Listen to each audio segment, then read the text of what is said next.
পাকিস্তানের সাবেক প্রধান কোচ জেসন গিলেম্পি আবারও পাকিস্তান টিমের সঙ্গে তার অভিজ্ঞতার সম্পর্কের কথা বলেছেন। এক সাক্ষাৎকারে সাবেক অস্ট্রেলিয়ান পেসার পাকিস্তানের কোচিং সময়কালীন অভিজ্ঞতা নিয়ে খোলামেলা কথা বলেছেন। তিনি বলেন, পাকিস্তানে আমার অভিজ্ঞতা কোচিং এর প্রতি আমার ভালোবাসাকে কমিয়ে দিয়েছে। সাবেক অস্ট্রেলিয়ান পেসার 2024 সালের এপ্রিলে পাকিস্তান টেস্ট দলের কোচ হিসাবে নিয়োগ পান।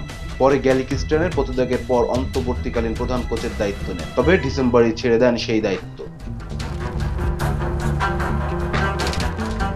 সম্প্রতি উইজডেন ক্রিকেট উইকলিতে পডকাস্টে পাকিস্তানের পুরো অভিজ্ঞতা নিয়ে কথা বলতে গিয়ে তিনি বলেছেন, এটি বড় ধাক্কা ছিল। যেভাবে সবকিছু শেষ হলো সেটি আমাকে খুবই হতাশ করেছে, আমাকে ভাবতে বাধ্য করেছে আমি কি আবারও ফুল টাইম কোচিং এ ফিরতে চাই। তিনি আরো যোগ করেন, সত্যি বলতে এই অভিজ্ঞতা আমাকে ক্লান্ত করেছে। বর্তমানে আমার কোচিং এ কোনো আগ্রহই নেই। আজ যদি অস্ট্রেলিয়া আমাকে কোচিং এর প্রস্তাব দেয় তবে আমি বিনীতভাবে তা প্রত্যাখ্যান করব। আমি এখন একেবারেই আগ্রহী না।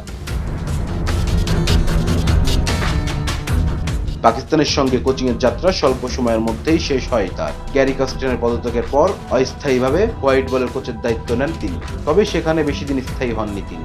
ডিসেম্বরে তার পদত্যাগের পর পাকিস্তান দলের ভারপ্রাপ্ত কোচের দায়িত্ব নেন আকিব জাভেদ। কোচিং এর প্রতি ভালোবাসা কমে যাওয়ার পেছনে আকিবের হাত আছে। পদত্যাগের পর এমন মন্তব্য করেছিলেন তিনি। এক সাক্ষাৎকারে দাবি করেছিলেন যে আকিব জাভেদ তার বিরুদ্ধে সক্রিয়ভাবে প্রচারণা চালিয়েছেন। আকিবকে দায়ী করে গিলেস্পি খোলামেলাভাবেই বলেছেন, সে একটা ভার ছিল। অভ্যন্তরীণ রাজনীতি, তার দলগত ঐক্যের অভাব কোচিং করানোকে অসহনীয় করে তুলেছিল। Rezwan Islam, B sports. Please subscribe our channel to get more information about Cricket World.